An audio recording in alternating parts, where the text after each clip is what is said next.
नमस्कार फ्रेंड्स, आज की इस वीडियो में हम लोग राजनीतिक विज्ञान का जो बेसिक है उसको समझने वाले, बेसिक ऑफ पॉलिटिकल साइंस। तो बेसिक जो सबसे पहले शुरू होता है, तो हम लोग क्यों पढ़ते हैं राजनीतिक विज्ञान, राजनीति शास्त्र जब हम लोग पढ़ते हैं पॉलिटिक्स, तो उससे हमारा मेन रूप से तात्पर्य होता है शासन से, कि शासन व्यवस्था किस प्रकार से संचालित होती है।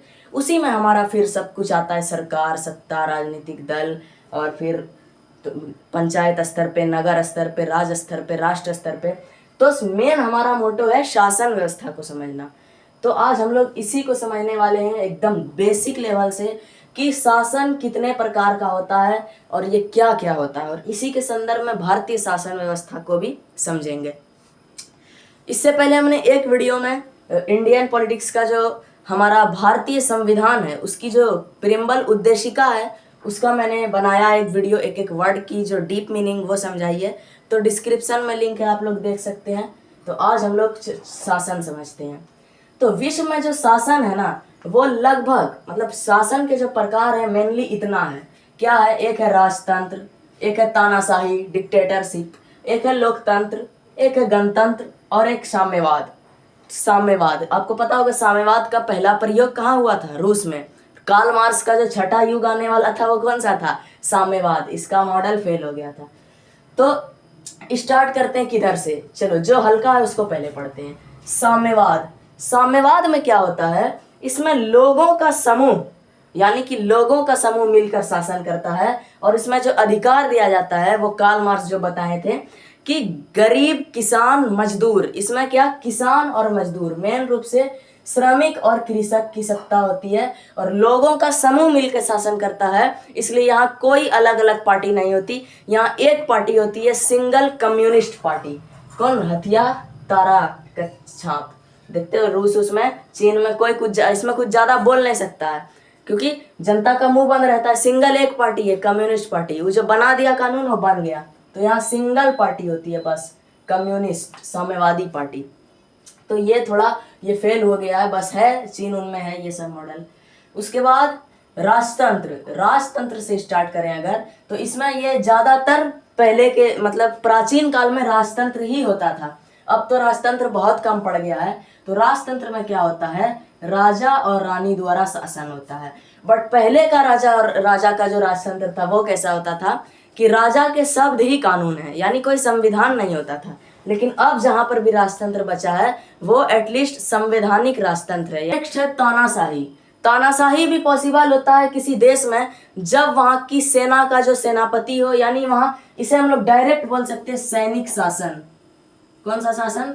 सैनिक शासन। इसमें क्या होता है कि सेनापति जो होता है वो राजा या वहां के जो भी मेन अध्यक्ष होते हैं उसको हटाकर खुद शासन व्यवस्था संचालित कर लेता है, और तब जनता की आवाज दब जाती है, सीधा मार देगा, पूरा सैनिक शासन लग जाता है। और ये बहुत कठोर शासन व्यवस्था है, इसलिए इसे हम लोग तानाशाही या डिक्टेटरशिप बोलते हैं।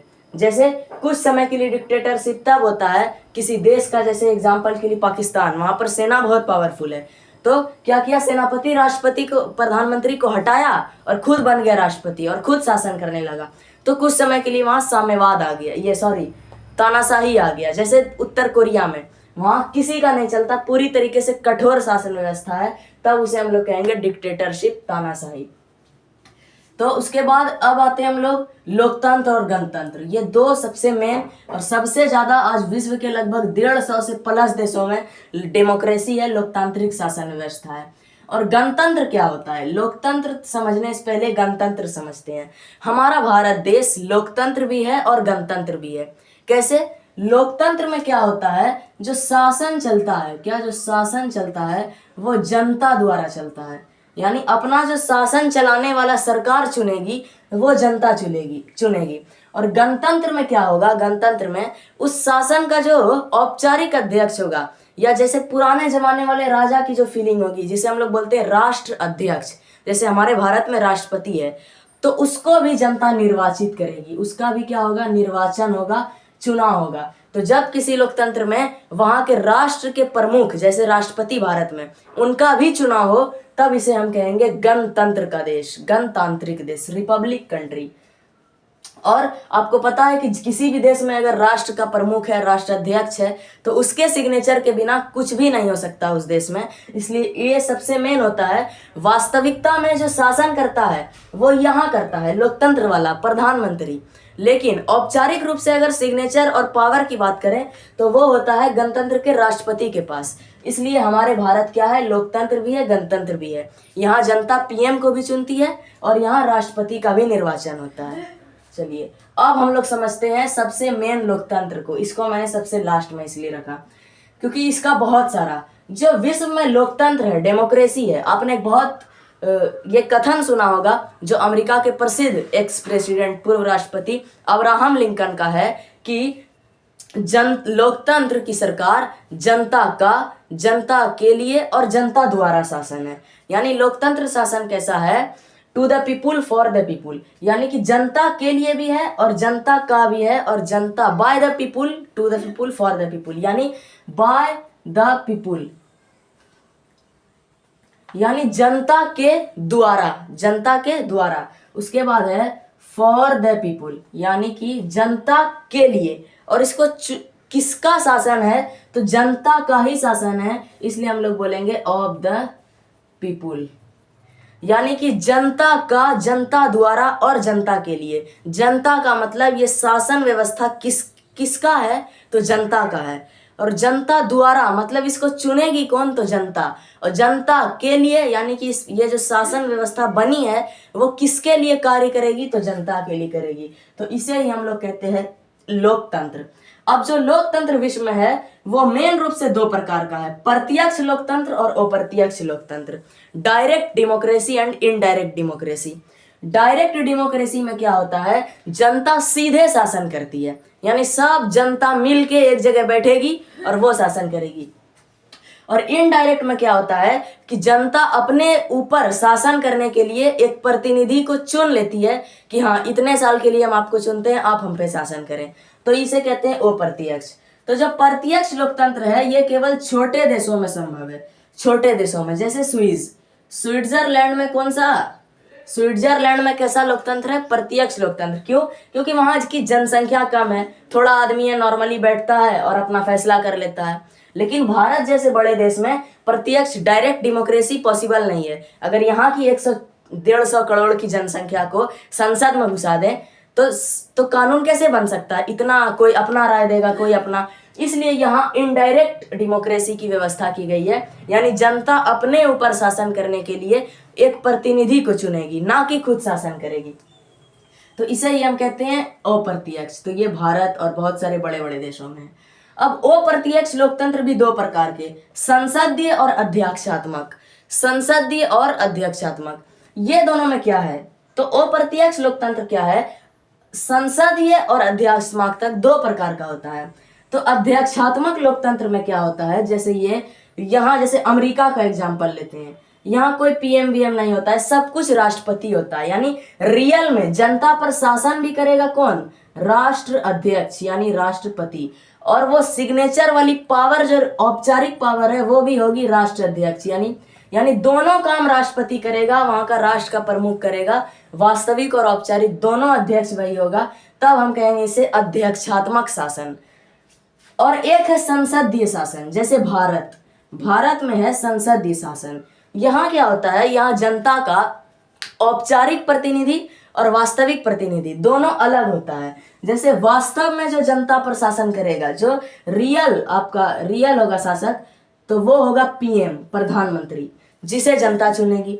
और जो इनडायरेक्ट औपचारिक जो होगा, औपचारिक जैसे राष्ट्र का प्रमुख जिसे हम लोग बोलते हैं राष्ट्रपति, जिसका सिग्नेचर जो सब कुछ जिसके पास पावर होगी, बट वो रियल में काम नहीं करेगा, औपचारिक होगा बस, तो उसको भी जनता निर्वाचित करेगी, तब ये कहलाएगा संसदीय लोकतंत्र। तो हमारा भारत कैसा है, संसदीय लोकतंत्र है। और कैसा लोकतंत्र है, अप्रत्यक्ष लोकतंत्र है। और कैसा है, तो लोकतंत्रात्मक गणराज्य है। क्यों, क्योंकि यहाँ पीएम का भी निर्वाचन होता है और राष्ट्रपति प्रेसिडेंट का भी निर्वाचन होता है। इतना क्लियर। अब और देखते हैं कि इस शासन व्यवस्था में दो चीज और, दो वर्ड एग्जाम में आ सकता है, एकात्मक और संघात्मक। ये क्या होता है, एकात्मक और संघात्मक, इसी से एक वर्ड आता है संघराज। संघराज क्या है, ये संघ, तो देखिए एकात्मक में क्या होता है कि पूरे देश पे शासन करने के लिए एक ही होगा, एक प्रमुख होगा। जैसे एक राष्ट्रपति, पूरा देश उसी के, पूरा डायरेक्ट क्या बोलते हैं उसको हम लोग, राष्ट्रपति शासन में आ जाएगा।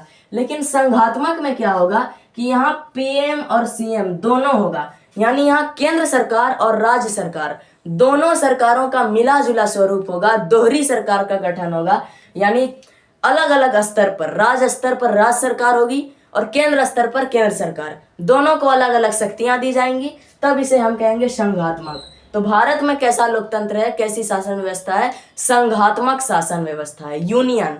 India is A union of state. Bharat क्या है, संविधान के पहले में क्या लिखा है? Union of state. भारत राज्यों का संघ है, राज्यों का संघ है। यानी यहाँ दोहरी सरकार का गठन होता है, राज्य भी होती है और केंद्र भी होती है, स्टेट भी एंड सेंट्रल भी, तब इसे हम कहते हैं यूनियन, संघ। तो भारत कैसा है? संघात्मक है।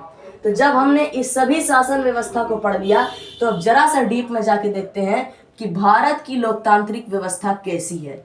तो सबसे पहले भारत में क्या क्या है? तो भारत में जो है वो लोकतंत्र है। क्या है? लोकतंत्र। कैसा लोकतंत्र है? तो अप्रत्यक्ष लोकतंत्र है, इनडायरेक्ट। और कैसा लोकतंत्र है? तो और है संसदीय लोकतंत्र। और कैसा लोकतंत्र है? तो और यहाँ पे है संघात्मक शासन, यानी भारत संघ है। और क्या चीज है? तो और भारत है गणतंत्र, यानी भारत एक गणराज्य है। तो ये है भारत के संदर्भ में। अब ये जो भारत का लोकतंत्र है, इसमें सबसे शक्तिशाली है भारत का संविधान। सभी को शक्तियां कहाँ से प्राप्त है? Constitution of India.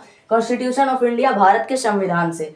अब जो भारत का संविधान है, ये जो है भारतीय लोकतंत्र को 4 बड़े स्तंभों में विभक्त किया है। भारत के जो 4 स्तंभ है, वो चौथा, पहला, दूसरा, तीसरा क्या है, यानी इसी के जरिए पूरा भारत का पिलर है वो इससे चलता है। तो पहला जो इसका स्तंभ है वो है विधायिका, लेजिस्लेटिव। इसमें आता है संसद और विधायक, एमपी, एमएलए। यानी ये लोग क्या करते हैं, जनता इन्हें चुनती है और ये लोग संसद में जाके देश को सुधारने हेतु, देश के विकास के हेतु कानून का निर्माण करते हैं। और दूसरा जो स्तंभ है वो है कार्यपालिका, एग्जीक्यूटिव। इसमें क्या आते हैं? मंत्री आते हैं और अधिकारी आते हैं, अधिकारी और पदाधिकारी। यानी जो कानून संसद से पारित हुआ उसको, लॉ एंड ऑर्डर को मेंटेन करने का काम, जनता तक उसे स्थापित करने का काम, लागू करने का काम कौन करेगा? तो कार्यपालिका करेगा। उसके बाद अगर इन दोनों में कोई भी घोटाला या कुछ भी गलत होता है, तो उसका जो शिकायत और उसका समाधान और उसका सुनवाई करेगा कौन? तो लोकतंत्र का तीसरा स्तंभ करेगा न्यायपालिका, ज्यूडिशरी। यहाँ जब कोर्ट लगता है, इसमें क्या आता है? कोर्ट। कोर्ट, जिला कोर्ट, राज्य कोर्ट, उच्च न्यायालय और सर्वोच्च, क्या बोलते हैं? सर्वोच्च न्यायालय, सुप्रीम कोर्ट। तो न्यायपालिका जो भारत के संविधान में बोला गया है कि न्यायपालिका को स्वतंत्र रखा गया है। कैसा? स्वतंत्र। यानी ये दोनों अगर कुछ गड़बड़ करेगा तो पूरी स्वतंत्रता के साथ न्यायपालिका को अपना क्या है, इसको अधिकार है फैसला करने का। लेकिन अगर कहीं पर लोकतंत्र में कुछ भी गड़बड़ी हो रही है, यहाँ गड़बड़ हो, यहाँ गड़बड़ हो, यहाँ गड़बड़ हो, तो इसको, ये जो लोकतंत्र में जो कुछ भी दिक्कत होगी उसको उजागर करने का काम, पूरे दुनिया के सामने उसको रखने का काम जो करेगा, सच्चाई लाने का काम जो करेगा, वो करेगा पत्रकारिता, मीडिया। इसे लोकतंत्र का चौथा स्तंभ कहा गया है। यानी कि इन सब की कुछ भी खराबी को उजागर कौन करेगा? तो मीडिया करेगा। इस तरह से लोकतंत्र 4 स्तंभ के दम पर टिका हुआ है, विधायिका, कार्यपालिका, न्यायपालिका और पत्रकारिता। तो आई होप ये बहुत ज़्यादा बेसिक चीज़ थी। अगर ये बेसिक नहीं पता है तो पॉलिटी आपका कैसे, अगर आपका बेसिक क्लियर होगा तब आप हम लोग पॉलिटी स्टार्ट कर सकते हैं। तो ठीक है, थैंक्स यू, मीटिंग।